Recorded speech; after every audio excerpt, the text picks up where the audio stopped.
Alors, si vous regardez le bulletin, pour ceux qui ont le bulletin, vous avez à l'arrière du bulletin un espace avec quelques lignes. Puis je me souviens plus tout à fait le titre, si c'est notes ou application pratique. Mais j'aimerais vous lancer la même invitation que dimanche dernier, de pouvoir penser à des applications pratiques par rapport à ce que nous allons regarder ensemble. Et je ne sais pas si j'ai pas mis ma petite diapo aujourd'hui, mais nous regardons ensemble depuis une couple de dimanches quelques sujets en rapport avec la vie de disciple. Le premier sujet que nous avons regardé, c'était, je crois, le 8 avril, c'était le fait d'être des témoins.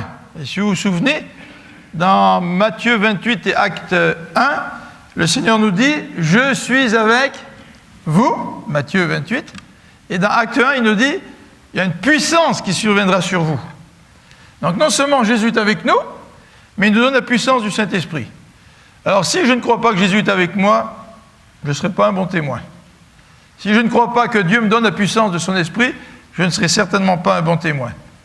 Mais si je crois que le Seigneur est avec moi, si je crois que le Saint-Esprit et la puissance de Dieu est avec moi, certainement que ça va m'aider dans mon témoignage et dans ma façon d'être une lumière auprès des autres qui m'entourent. Et ce dimanche, j'aimerais regarder avec vous, après avoir vu dimanche dernier le sujet du changement. J'aimerais regarder avec vous un thème très intéressant que je vais introduire par une illustration. Et avant de vous donner l'illustration, je voudrais vous faire un petit résumé de quelques phrases de ce que nous avons dit dimanche dernier. Dimanche dernier, nous avons parlé du changement. Et vous vous rappelez ce que Jean-Baptiste a dit aux gens qui venaient se faire baptiser? Il disait à ces gens-là, démontrez les fruits du changement. Alors Jean-Baptiste ne l'a pas dit dans le but de pousser les gens à démontrer qu'ils sont meilleurs que les autres, à montrer des fruits pour montrer qu'ils sont meilleurs que les autres, c'est pas du tout ça. Jean-Baptiste nous dit, si vous avez compris quelque chose au message que je vous donne, et que vous avez véritablement changé, montrez que vous avez changé. En fait, ça devrait être naturel de montrer que nous avons changé. Et mercredi, à la réunion de prière, on a posé la question suivante. De quelle manière est-ce que je montre aux gens qui vivent autour de moi que j'ai changé, que maintenant je suis enfant de Dieu? Quels sont les éléments qui montrent que je suis maintenant enfant de Dieu? Et quand on y réfléchit, c'est pas toujours facile d'y répondre. Mais si on est conscient de ce que Jean-Baptiste nous demande, montrer le changement, on y réfléchit, puis on se dit, comment est-ce que je peux montrer aux autres que je suis enfant de Dieu? Alors c'est vrai que normalement, il devrait y avoir un côté naturel. Vrai? Mais jusqu'à un certain point, le Seigneur nous demande aussi de manière consciente de montrer qu'on est une nouvelle créature, qu'on est enfant de Dieu. Et parfois on a tendance à peut-être un peu trop le cacher. Alors, ce matin, un troisième sujet en rapport avec la vie de disciple, toujours dans les évangiles. J'aimerais vous le présenter en vous parlant de Marie, non pas Marie Bonicelle, mais Marie, quoiqu'elle aussi, elle a certainement la même qualité que cette Marie dont je vous parle, mais c'est Marie Durand. Alors je ne sais pas si vous connaissez Marie Durand. Marie Durand, elle fait partie d'une famille protestante dont le frère Pierre est pasteur. Et celle-ci, Marie, a été arrêtée après avoir reçu une assemblée illicite dans sa maison. C'est-à-dire qu'elle a organisé une réunion pour les chrétiens dans sa maison. Réunion évidemment interdite par les autorités à l'époque. Marie Durand est emprisonnée à la tour de Constance à Aigues-Mortes en 1730. Et cette tour de Constance existe encore aujourd'hui dans le sud de la France et on peut la visiter. Pierre Durand, son frère, est emprisonné à son tour. Âgé de 30 ans, il est pendu le 22 avril 1732. La captivité de Marie Durand dure, pour ceux qui connaissent l'histoire, combien d'années? 38 ans. 38 ans. Et pour vous donner une petite idée, 38 ans enfermée dans cette tour. Elle est enfermée avec une vingtaine d'autres femmes de tous les âges et de toutes conditions. Elle vit dans la pauvreté, le froid, la promiscuité. Et l'inscription « Résister », dont vous voyez la photo à l'écran, je dis que Marie Bonicelle, elle est comme Marie Durand. Elle a résisté pendant 40 ans de mariage avec son mari, imaginez-vous. Mais cette Marie Durand, elle a résisté à 38 ans en prison à cause de sa foi. Et l'inscription « Résister » est gravée sur la margelle du puits de la prison. Et elle est attribuée sans vraiment une vraie certitude à Marie. Mais en tout cas, elle est un symbole de son attitude qui, au cours de sa longue captivité de 38 ans, a refusé d'abjurer sa foi. Elle sera libérée le 14 avril 1768. Alors nous pouvons prier pour que le Seigneur n'attende pas 38 ans pour libérer Andrew Brunson, mais parfois il y a des hommes et des femmes au travers de l'histoire d'Église qui ont payé le fait d'appartenir à Jésus. Et cette femme est décédée 9 ans plus tard, évidemment profondément atteinte dans sa santé, après avoir passé autant d'années dans cette tour de Constance. Donc si vous allez dans le sud de la France, eh bien allez visiter cette tour de Constance. D'ailleurs, Marie Durand a donné son nom par la suite à des églises, à des écoles, et elle est extrêmement connue dans la région de Aigues-Mortes, et en particulier parmi les protestants en France. Résister. Mais résister à quoi? Eh bien, je vous invite à lire avec moi dans Luc au chapitre 4. Et nous allons avoir l'exemple de quelqu'un qui a résisté. Et qui nous encourage aussi aujourd'hui à résister, à être des battants, à être des combattants, et à résister pour le Seigneur. Alors Luc, chapitre 4. Vous connaissez le texte. Jésus, rempli de l'Esprit Saint, revint du Jourdain et l'Esprit le conduisit dans le désert, où il fut tenté par le diable durant 40 jours. Il ne mangea rien durant ces jours-là. Et quand ils furent passés, il eut faim. Je ne sais pas si vous êtes comme moi, mais moi j'aurais certainement eu faim avant 40 jours. Alors le diable lui dit, « Si tu es le Fils de Dieu, ordonne à cette pierre de se changer en pain. » Jésus lui répondit, « Il est écrit, l'homme ne vivra pas seulement de pain. » Le diable l'entraîna sur une hauteur, lui montra à un instant tous les royaumes de la terre et lui dit, « Je te donnerai la domination universelle ainsi que les richesses et la gloire de ces royaumes.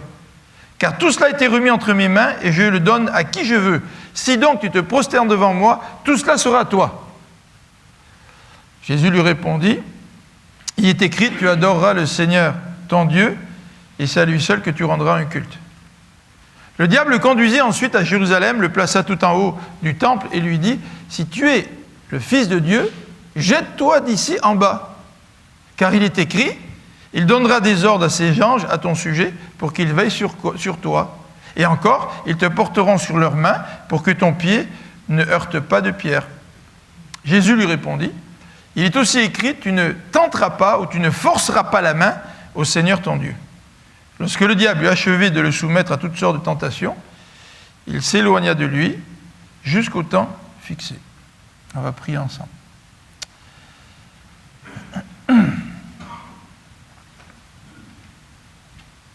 Seigneur, dans l'histoire de l'Église, nous pouvons retrouver des exemples extraordinaires d'hommes et de femmes qui ont été fidèles envers toi. Merci pour l'exemple de cette femme, Marie Durand. Merci parce qu'elle était si près de toi qu'elle a pu résister à toutes les pressions pour qu'elle abandonne sa foi, malgré la menace de la prison. Et Seigneur, merci par-dessus tout pour ton Fils Jésus, qui est notre exemple suprême, et qui, lui, a su aussi résister à la tentation du diable. Et ce matin, nous aimerions que tu nous enseignes, Seigneur, à résister à la tentation. Il y a autour de nous tellement de sources de tentation que parfois nous succombons à la tentation sans même nous en rendre compte. Seigneur, que nous puissions ce matin lever les yeux vers Jésus, vers notre exemple, et marcher dans ses traces, dans ses voies. Nous te le demandons par ta grâce, Seigneur Dieu. Amen.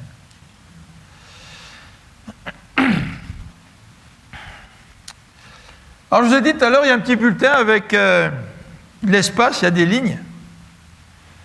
Et ce que j'aimerais, si cela vous tente, de pouvoir réfléchir durant la prédication et même après la prédication, parce qu'on va prendre quelques temps pour réfléchir aussi, et marquer sur cette feuille de papier des éléments pratiques que vous pourriez mettre en pratique dans votre vie. Donc c'est bien beau de venir à l'église, d'écouter ce que la parole de Dieu dit, mais si ça n'a pas d'incidence pratique dans ma vie, ça ne me sert pas vraiment à grand-chose, si ce n'est peut-être que de me satisfaire au niveau intellectuel, mais ça ne servira pas dans ma vie de tous les jours. C'est pour ça que le Seigneur nous encourage à mettre en pratique ce qu'il enseigne, à faire la volonté de Dieu. Vous vous rappelez, à la fin du sermon sur la montagne, Jésus lui dit « Celui qui met en pratique ce que j'enseignais est semblable à quelqu'un qui construit sa maison sur le roc. » Et construire sa maison, c'est l'image de notre vie. Celui qui écoute Jésus, c'est celui qui construit sa vie sur le roc, à condition qu'il mette en pratique ce que Jésus dit. Et celui qui écoute Jésus, mais qui ne met pas en pratique, Jésus lui-même dit, il est semblable à une maison qui est construite sur du sable, puis quand les tempêtes de la vie arrivent, ben la maison ne résiste pas. Donc c'est un encouragement continuel du Seigneur à lire la Bible en ayant l'intention de la mettre en pratique. Alors c'est dans ce contexte que j'aimerais vraiment que nous puissions tous réfléchir à comment mettre cette parole de Dieu en pratique. Alors, j'ai certainement quelques journées d'avance sur vous, puisque j'ai préparé l'enseignement de ce matin. J'ai quelques journées d'avance sur vous, mais j'ai la même responsabilité que vous. C'est de me poser la question, Seigneur, comment tu veux que je mette ce passage en pratique? Alors, quelques préliminaires pour débuter, pour mieux comprendre ce texte. La première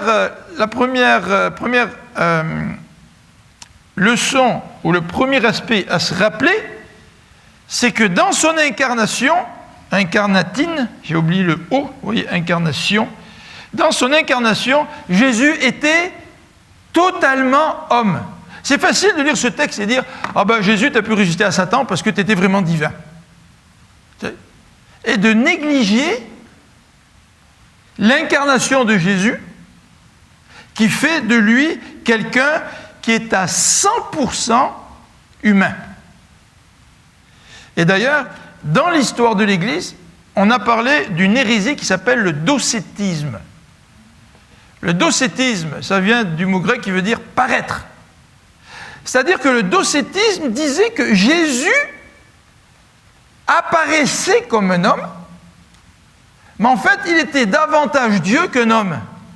Donc, en apparence, il était humain, mais véritablement, s'il a pu résister à la tentation, c'est parce qu'il était beaucoup plus divin qu'humain. Et la Bible est en train de refuter cette théorie.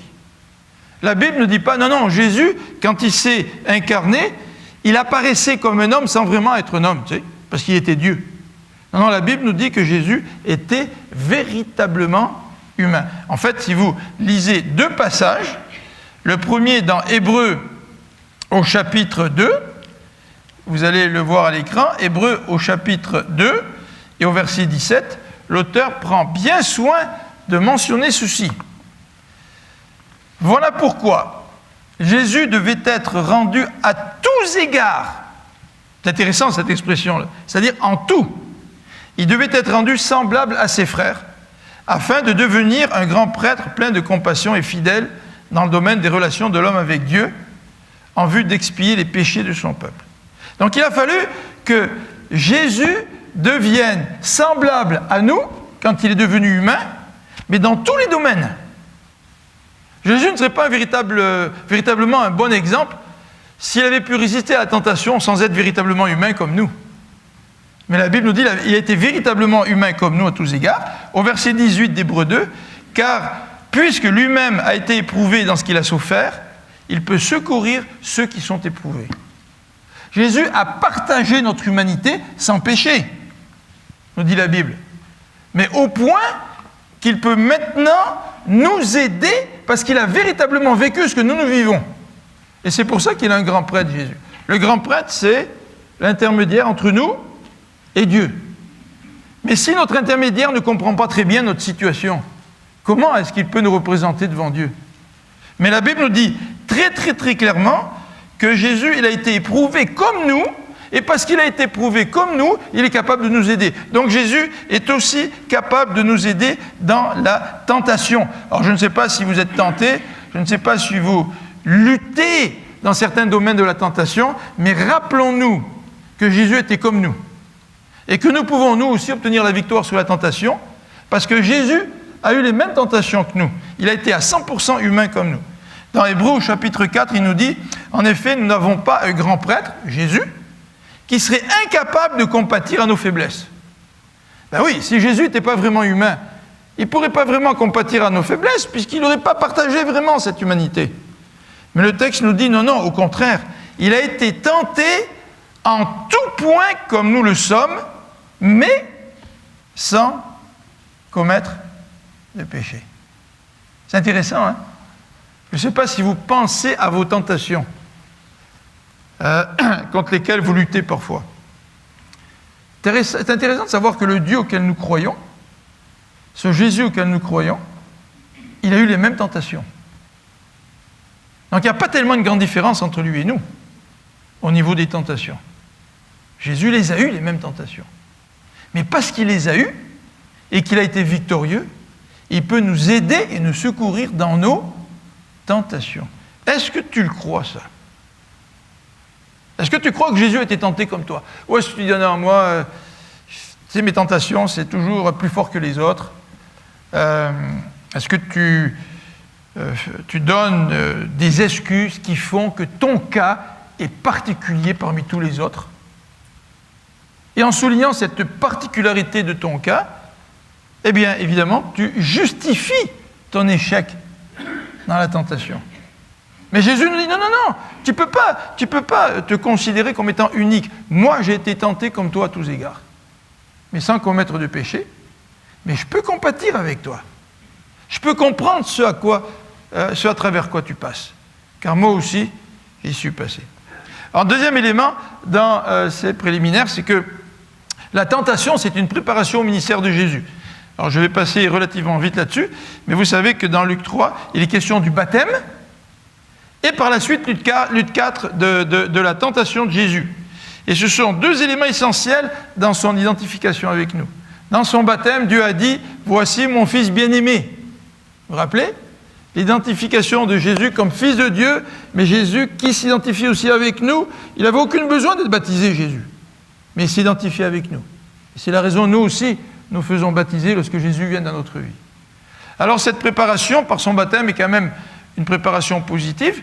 Et la deuxième préparation, c'était la tentation. Il fallait que Jésus soit rendu semblable à nous, que lui aussi soit tenté comme nous. Et ça, c'est peut-être pas la préparation la plus glorieuse, la plus positive à travers laquelle Jésus ait pu passer, mais oui, il a quand même accepté d'être tenté. Donc deux éléments essentiels dans notre identification avec nous. Troisième préliminaire, bien, le contexte du verset 1 nous dit, dans Luc, que c'est le Saint-Esprit qui a amené Jésus dans le désert pour être tenté. La tentation n'est pas nécessairement mauvaise en soi. Parfois, le Seigneur veut que nous soyons tentés. Mais le Seigneur veut que nous soyons tentés pour que nous puissions obtenir la victoire. En tous les cas, c'est le cas avec Jésus. À toutes les tentations qui sont autour de nous, ce ne sont pas toutes des tentations qui ont été décidées par décret par Jésus ou par Dieu. Mais la tentation peut devenir une bonne chose lorsque nous arrivons à la surmonter et à obtenir la victoire. Donc le Saint-Esprit conduit Jésus au désert. Et pourquoi au désert? C'est quand même intéressant de constater que le désert, c'est le lieu d'échec du peuple. Quand le peuple d'Israël est sorti d'Égypte, il est allé dans le désert. Et c'est dans le désert qu'il a échoué. C'est dans le désert qu'il a remis Dieu en question. C'est dans le désert qu'il a fait épreuve de manque de foi. C'est dans le désert qu'il a murmuré contre Dieu, qu'il s'est révolté contre Dieu. Et Jésus se retrouve dans le même contexte que le peuple d'Israël, dans le désert. Mais dans le même contexte, le Fils de Dieu se révèle être le véritable Fils qui réussit là où le Fils de Dieu dans l'Ancien Testament, le peuple, avait échoué. Et Jésus est le véritable peuple de Dieu. Jésus est le véritable Fils de Dieu parce que lui obtient la victoire au travers de la tentation. Et nous aussi, nous pouvons obtenir la victoire grâce à lui. Alors nous allons regarder ces tentations une après l'autre pour essayer d'en identifier certaines dans nos vies, puisque nous aussi, nous sommes tentés de différentes façons. La première tentation nous est décrite au verset 3 et 4. Le verset 3 nous dit, « Le diable lui dit, si tu es le Fils de Dieu, ordonne donc à cette pierre de se changer en pain. » Intéressant, hein? Première tentation, si tu es le Fils de Dieu. Ça, ce n'est pas un conditionnel qui remet en doute le fait que Jésus est le Fils de Dieu. C'est une façon rhétorique de dire, Jésus, puisque tu es le Fils de Dieu. Alors Satan reconnaît que Jésus est le Fils de Dieu. C'est intéressant parce qu'il le reconnaît dans un certain contexte. Il veut se servir de ça pour tenter Jésus. Alors il lui dit, écoute Jésus, si tu es le Fils de Dieu, je sais que tu as faim. Je reconnais ton besoin. Eh bien, change-le en pain. Change ces pierres en pain. Alors qu'est-ce que Satan est en train de faire? Satan est en train de reconnaître le besoin de Jésus. Ça fait 40 jours que Jésus n'a pas mangé. Il a jeûné. C'est long, 40 jours. Hein? Moi, je connais un pasteur qui a fait un jeûne pendant 40 jours. Puis je pense que ça n'est jamais vraiment remis. Tu sais. Et on vous demande, quand vous faites des jeûnes, de faire attention. De consulter vos médecins, par exemple, ou votre médecin, pour que votre jeûne puisse être profitable.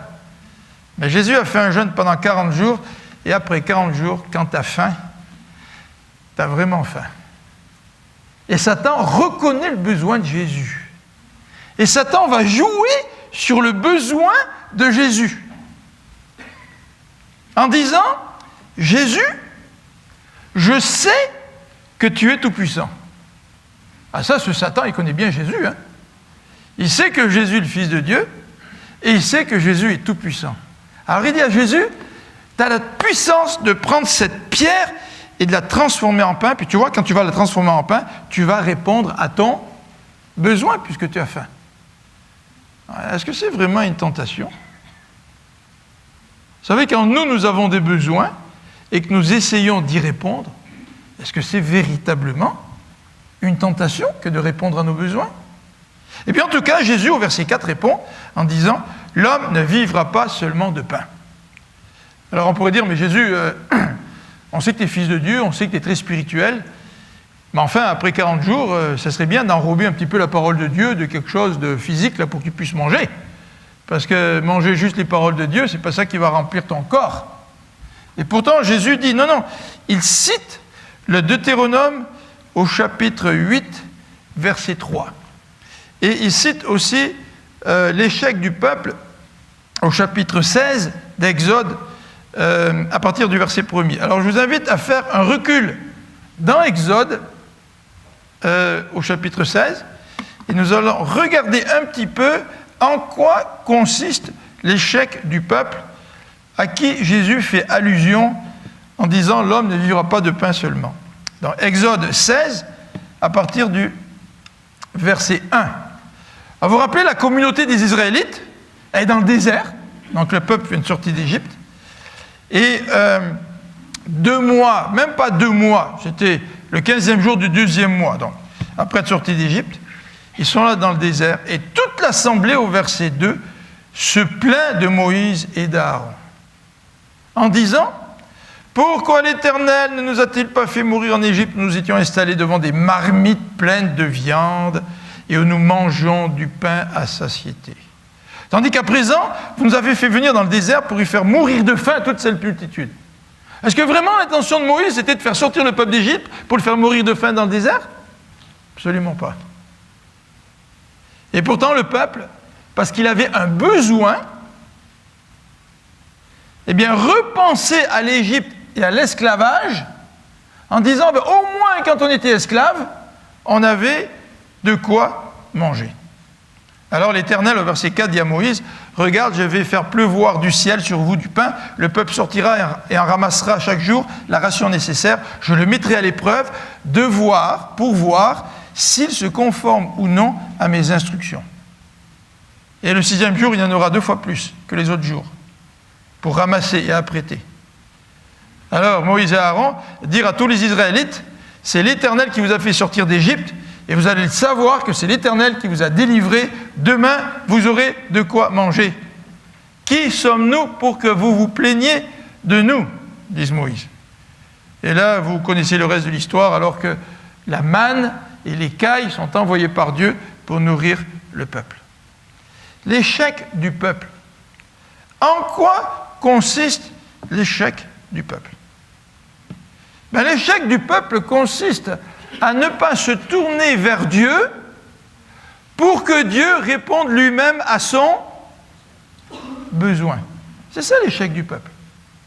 Est-ce que être chrétien consiste à ignorer nos besoins, à essayer de réfréner nos besoins pour vivre une sorte d'ascétisme ou une vie spirituelle qui serait déconnectée des besoins physiques ou du monde dans lequel nous trouvons?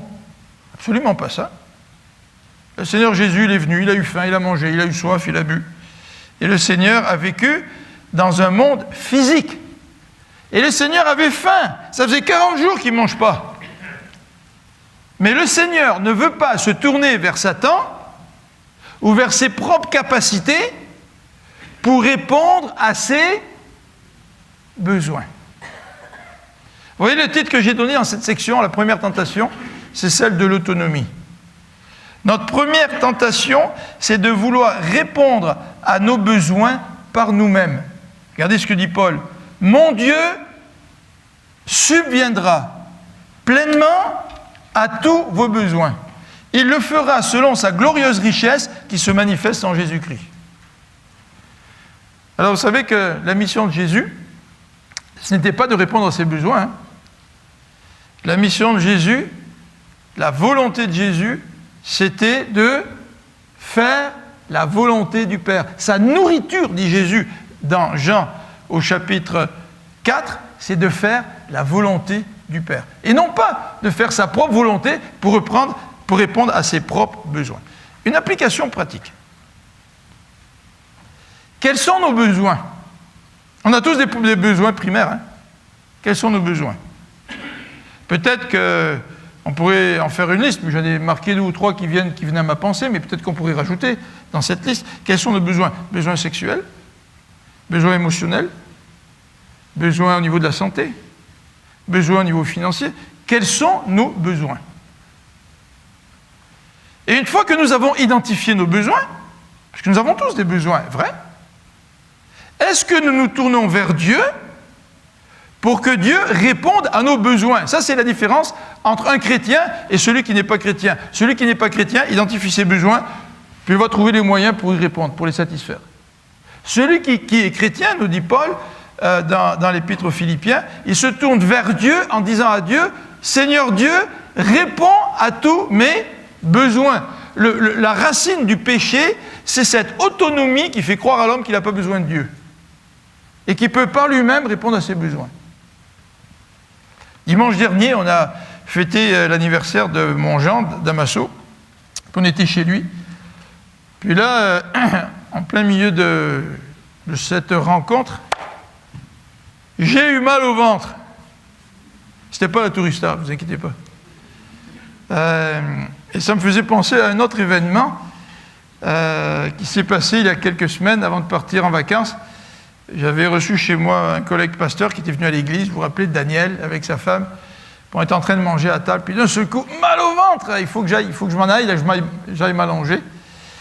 Puis je me suis dit, qu'est-ce que j'ai? Puis là, je me suis rappelé qu'il y a à peu près une dizaine d'années, après un concert de Pâques, je rentre à 11h du soir à l'église, de l'église le samedi soir, j'ai eu mal au ventre à me tordre de douleur. Sébastien, ça rappelle. Mes enfants étaient là, puis ils se demandaient qu'est-ce qui se passait, mais je n'ai jamais vu comme ça. Alors, on décide d'aller à l'hôpital, je pars à l'hôpital avec Marie-France, puis dans la voiture, plus rien du tout. Moi, je me dis, on va quand même aller à l'hôpital. Puis après le triage, l'infirmière me dit, s'il y a quelque chose qui vient, venez nous le dire, et puis si quelque chose arrive, on s'occupera de vous. Ça fait pas 5 minutes que je suis assis dans la salle d'attente, que de nouveau, mal au ventre, à me tordre de douleur. Il me rentre à l'intérieur, piqûre de morphine, j'avais une pierre au rein. Puis, il paraît que la pierre au rein, mesdames, c'est pire que l'accouchement. Ça, je ne peux pas vous dire. Je ne peux pas vous dire ce que c'est que l'accouchement. Mais ça me fait plaisir quand on m'a dit ça, tu sais. Au moins, je me dis, peut-être que je peux comprendre un peu ce à travers quoi ma femme est passée, mais en tout cas. Et là, je me suis dit, ça revient, cette affaire de pierre au rein. Puis vous savez, les pierres au rein, ça se promène. Hein.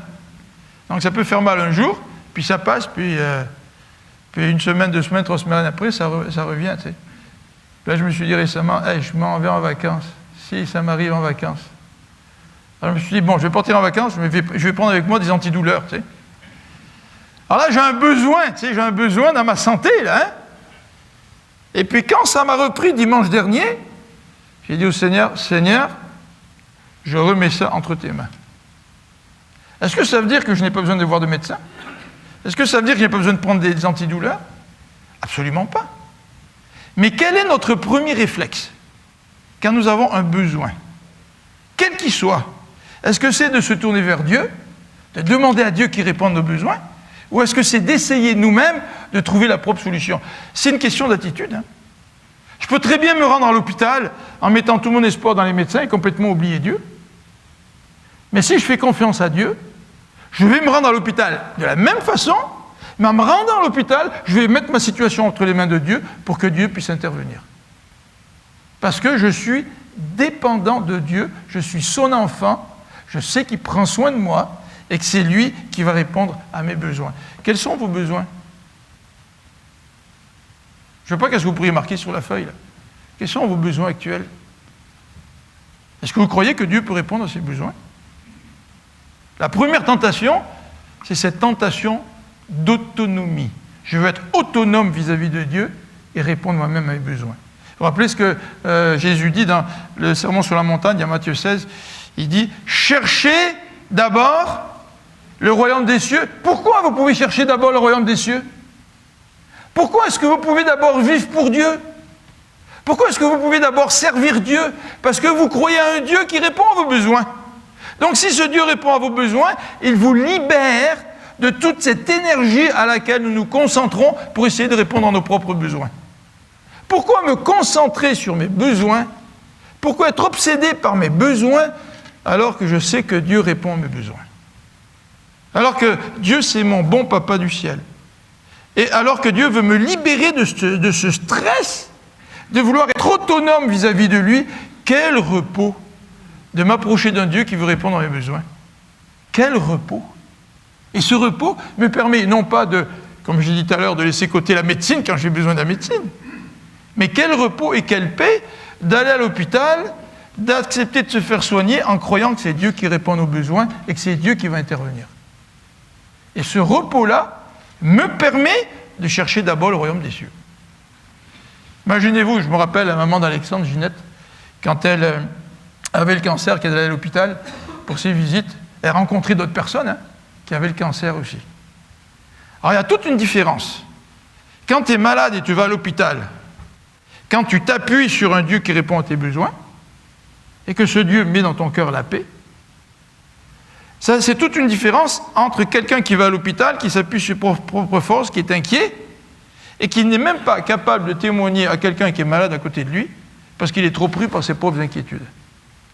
Alors que quand tu remets ton sort entre les mains de l'Éternel, lui te donne cette capacité même de chercher le royaume de Dieu, de parler de lui à d'autres personnes, parce que tu as entièrement confiance dans ce Dieu qui est ton bon papa du ciel. Première tentation, celle de tomber dans l'autonomie. La deuxième tentation, c'est l'adoration de Satan et le succès facile. Regardez dans Luc, au chapitre 4, Si on revient à notre texte au verset 5, Luc 4, verset 5. Satan s'y prend une deuxième fois. Il l'entraîne sur une hauteur, lui montrant en un instant tous les royaumes de la terre. Et lui dit, je te donnerai la domination universelle ainsi que les richesses et la gloire de ces royaumes, car tout cela a été remis entre mes mains, et je le donne à qui je veux. Une condition, c'est que tu te prosternes devant moi. Et tout ça va être à toi. Alors c'est intéressant, hein? Parce que la tentation vient souvent par la convoitise. Je vois quelque chose et je désire avoir ce que je vois. Convoiter la voiture de mon voisin. Elle est plus grande, plus belle, elle a plus de chevaux. Peut-être qu'elle consomme plus d'essence, mais ça c'est secondaire. Elle est peut-être plus luxueuse, tu sais? Ou la piscine de mon voisin, ou la maison de mon voisin. Et je convoite les biens de mon voisin. Vous savez que la convoitise fait partie des 10 commandements. Hein, tu ne convoiteras pas. Alors le diable entraîne Jésus et lui montre. C'est intéressant de savoir qu'est-ce que je vois. Parce que souvent le péché rentre parce que je vois. La convoitise rentre parce que je vois. Et Satan lui dit ce qui est vrai. Satan lui dit, écoute, moi, je peux tout te donner. Tout ce que tu vois là, les royaumes de la terre, je peux te le donner. En fait, la Bible dit que Satan, c'est le dominateur de ce monde, le prince de ce monde. Donc c'est vrai, ça lui appartient. Hein? C'est lui qui règne sur cette terre, marquée par le péché. C'est lui qui règne. Et Satan lui dit, écoute, à Jésus, moi je peux tout te donner. Et c'est vrai que Satan pouvait tout lui donner. Mais le désir de Satan, c'était que Jésus puisse l'adorer. Alors ce qui est intéressant, c'est que Jésus résiste. En regardant au verset 8, Jésus résiste à la convoitise.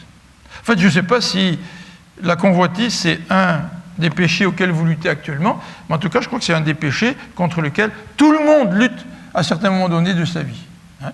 Quand on dit que Jésus a été tenté comme nous, ben Jésus lui aussi a été tenté pour la convoitise. Et là, Jésus cite encore le Deutéronome, chapitre 6, verset 13.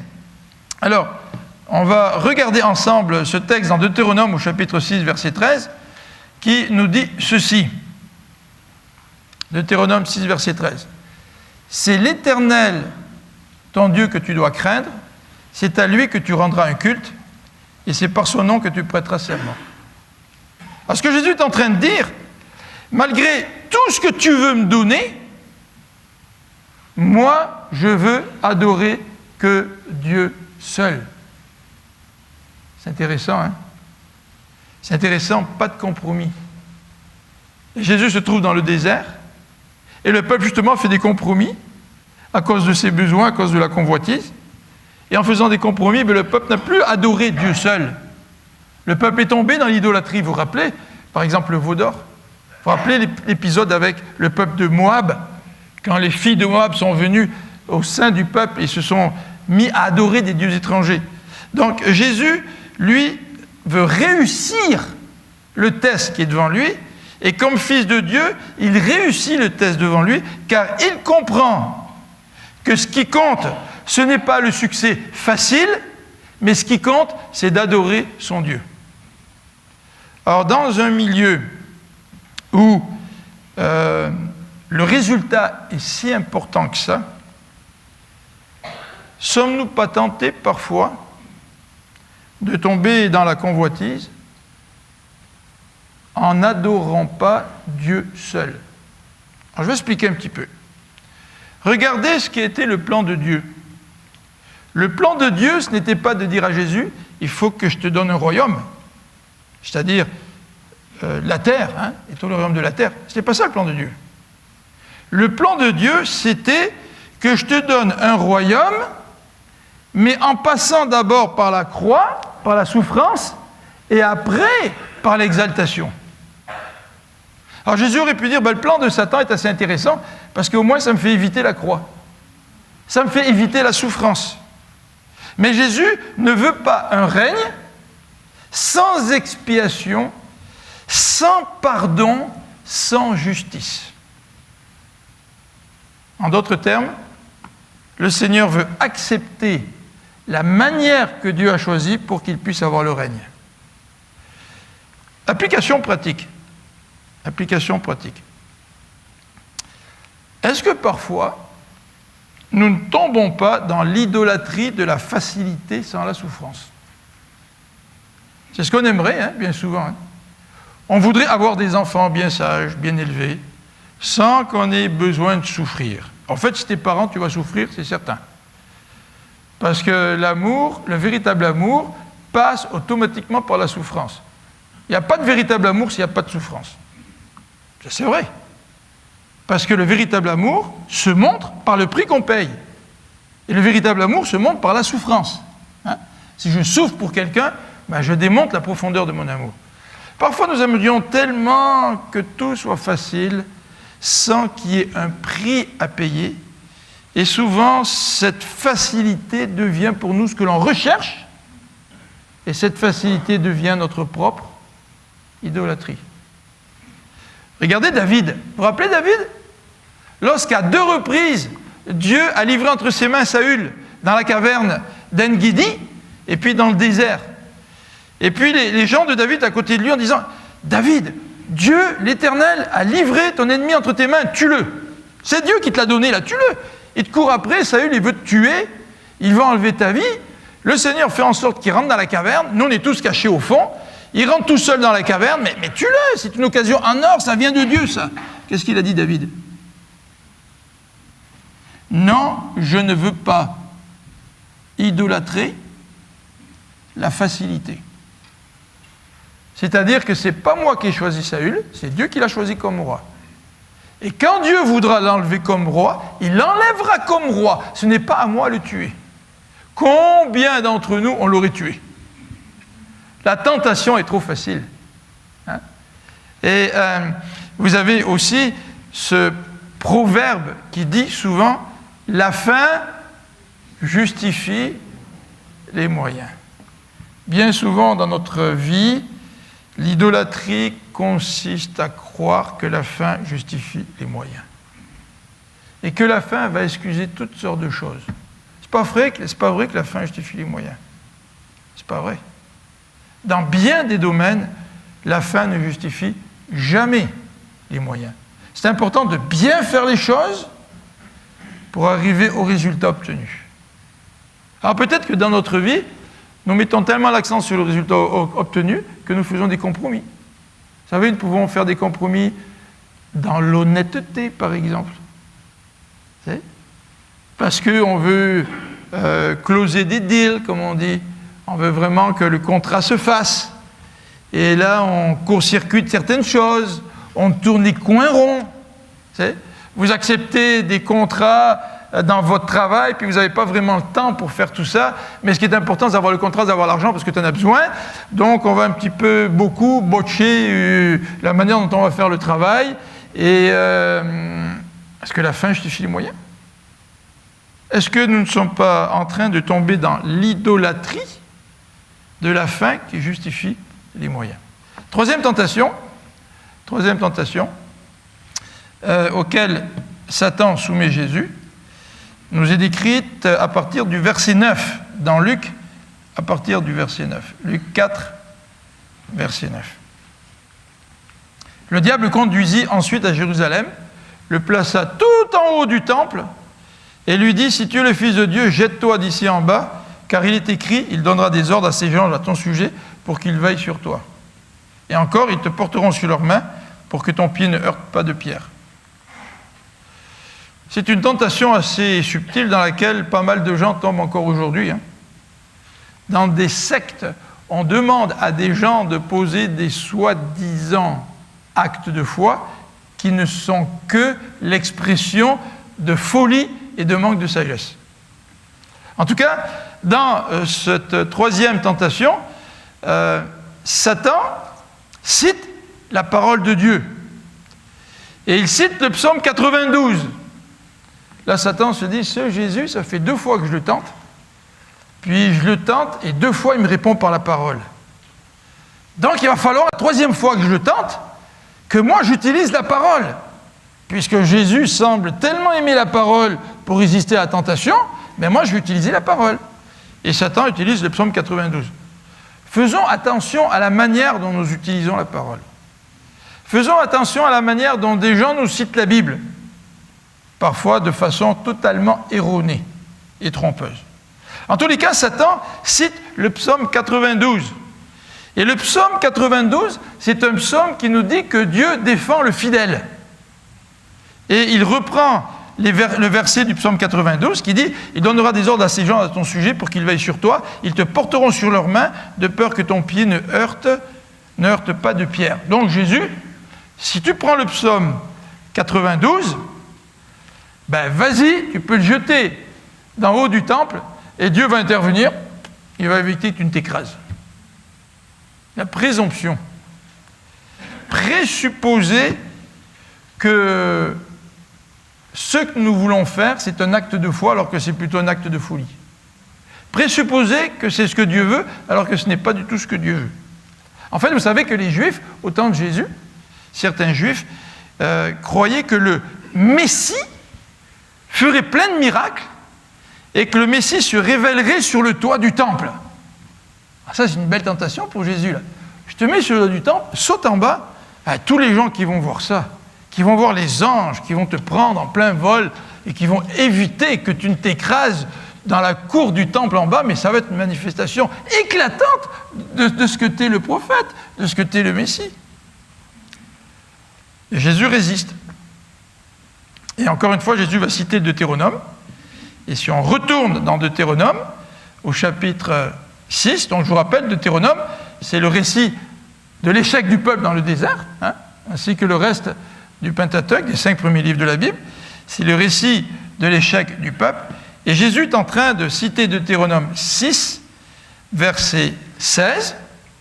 Donc c'est la manière dont Jésus résiste à cette façon de lire le texte biblique de façon erronée, en disant « L'Éternel votre Dieu, qui est au milieu de vous, est un Dieu qui ne tolère aucun rival. Il se mettrait en colère contre vous et vous ferait disparaître de la surface de la terre. Vous ne tenterez pas, ou dans ma version, vous ne forcerez pas la main à l'Éternel votre Dieu, comme vous l'avez fait à Massa. » Alors Massa, si l'on regarde dans Exode 17, versets 2 et 7, c'est un exemple dans lequel le peuple de Dieu a voulu forcer la main à Dieu. Alors on va lire ça dans Exode 17 au verset 2 et 7. Alors, le verset 2. Le peuple prit Moïse à part en lui disant « Donne-nous de l'eau à boire. » Moïse leur répondit « Pourquoi me prenez-vous à partie? Pourquoi voulez-vous forcer la main à l'Éternel » Est-ce que le peuple avait soif? Oui.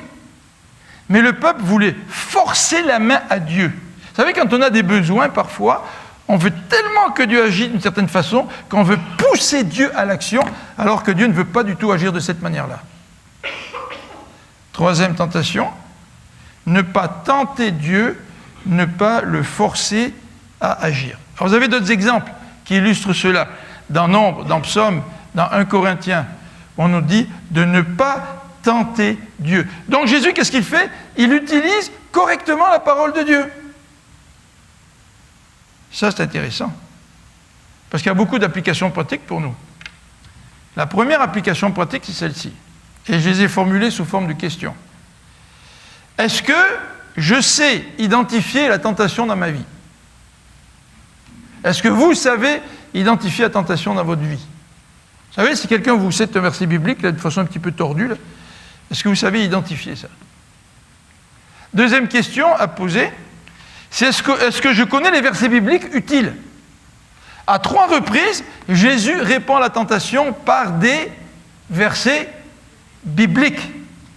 Est-ce que je connais la Bible pour pouvoir répondre à la tentation par des versets bibliques? Puis par les bons versets bibliques. Pas les mauvais versets bibliques que Satan utilise à sa façon, là, tu sais, mais les bons versets bibliques. Quand vous êtes tenté, est-ce que vous utilisez la Bible? Là, souvent, des gens disent « Écoute, moi, ça fait longtemps que je suis tenté, puis le Seigneur, il ne me libérera jamais. » tu sais. Mais la question à poser, ce n'est pas ça. La question à poser, c'est est-ce que tu utilises les moyens que Dieu met à ta disposition pour obtenir la victoire sur la tentation? Et un des moyens, c'est les versets bibliques.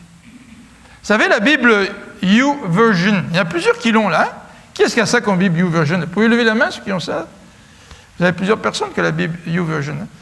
Et puis cette Bible YouVersion présente, une Bible donc sur informatique, présente plein de plans de lecture. Puis vous pouvez être connecté avec des amis. Puis quand vous commencez un plan de lecture, vos amis savent que vous commencez un plan de lecture. Mais c'est un excellent moyen pour se nourrir de la parole de Dieu. Vous vivez une certaine tentation, commencez un plan de lecture sur la tentation. Vous vivez un découragement, commencez un plan de lecture sur le découragement. Vous avez des difficultés dans votre famille, dans votre couple, commencez un plan de lecture qui va parler de la famille et du couple. Est-ce que je connais les versets bibliques utiles?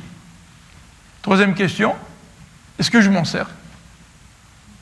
Honnêtement, là, quand je suis tenté, quand vous êtes tenté, est-ce que je me sers des textes bibliques pour m'encourager à obtenir la victoire avec le Seigneur? En conclusion, j'aimerais vous présenter, revenir sur un désir profond de Jésus. Et je pense que ça, c'est à la base de toute victoire sur la tentation. Le désir profond de Jésus, c'était de faire la volonté de Dieu. Dans Jean 4, ma nourriture, c'est de faire la volonté de Dieu. Tout vient de là. Est-ce que tu veux faire la volonté de Dieu? Ah, si tu ne veux pas faire la volonté de Dieu, à un moment donné, tu as la tentation qui vient, oui, pourquoi pas? Puis là, on cède à la tentation. Mais est-ce qu'en tout premier lieu, ton désir est vraiment de faire la volonté de Dieu? Regardez le verset 1 dans notre texte de Luc, chapitre 4. Le verset 1 dans Luc, chapitre 4, nous dit non seulement que c'est le Saint-Esprit qui a amené Jésus dans le désert, mais le verset 1 nous dit Jésus. Est-ce que quelqu'un me donne la réponse?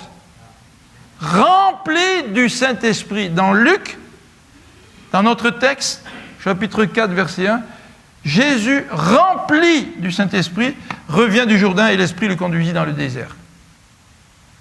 Intéressant, hein? Et comment est-ce que je peux être rempli du Saint-Esprit? Ah, Seigneur, donne-moi ton esprit. Seigneur, donne-moi ton esprit. Remplis-moi du Saint-Esprit. Seigneur, je veux que tu me remplisses du Saint-Esprit. Puis on prie cette prière jusqu'à ce que le Saint-Esprit nous remplisse. C'est un petit peu comme cette illustration un petit peu humoristique là. Le Seigneur a fait beaucoup de travail parmi les tziganes, vous savez, en Europe, les peuples du voyage. Et il y avait quelqu'un qui était près d'un feu de camp avec d'autres chrétiens, puis il priait, Seigneur, remplis-moi d'esprit, remplis-moi d'esprit, remplis-moi d'esprit. Puis il dit, ça y est, je le sens, ça vient, c'est chaud dans mon cou, ça vient, Saint-Esprit vient. Puis il y en a un à côté de lui qui dit, arrête! C'est un âne qui est en train de te souffler dans le cou. Vous savez, parfois, qu'est-ce qu'on attend là? Une expérience mystique. Seigneur, remplis-moi de mon esprit, remplis-moi de ton esprit. Qu'est-ce qu'on connaît de la parole de Dieu? Rien. Le fait que Jésus soit rempli du Saint-Esprit s'explique dans ce texte par la connaissance qu'il a de la parole de Dieu, et certainement que Jésus a dû méditer pendant longtemps ces textes du Deutéronome et l'échec du peuple, pour que lui puisse savoir comment utiliser la parole de Dieu et résister à la tentation. Être rempli de l'Esprit, ça passe par la connaissance de la parole de Dieu. Il y a tellement de gens qui se prétendent remplis d'Esprit, de Dieu, puis qui font des bêtises énormes. Tu te dis, mais comment ça se fait? Comment ça se fait qu'ils prétendent être remplis de l'Esprit alors qu'ils vivent ce genre de vie-là, qu'ils prennent ce genre de décision-là? C'est parce qu'ils ont divorcé la présence de l'Esprit de la présence de la parole de Dieu dans le cœur de quelqu'un. Vous savez ce que dit le psaume 119, hein? Je serre ta parole dans mon cœur pour ne pas pécher contre toi. Un jour, quelqu'un a posé la question à Martin Luther, puis je l'ai lu dans le commentaire de Kent Hughes. Martin Luther, on lui a posé la question, mais comment tu fais pour résister à la tentation? Voici ce que Martin Luther a répondu.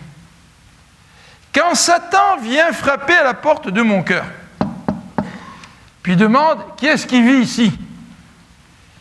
Mon cher Seigneur Jésus va à la porte et répond. Martin Luther vivait ici, mais il a déménagé. Maintenant, c'est moi qui vis ici. Intéressant, hein? Ça fait écho aux paroles de Paul. Ce n'est plus moi qui vis, c'est Christ qui vit en moi. Comment Luther résistait à la tentation? C'était qu'il était profondément convaincu que ce n'est plus lui qui vit, c'est Christ, c'est Dieu qui vit en lui. On va prier.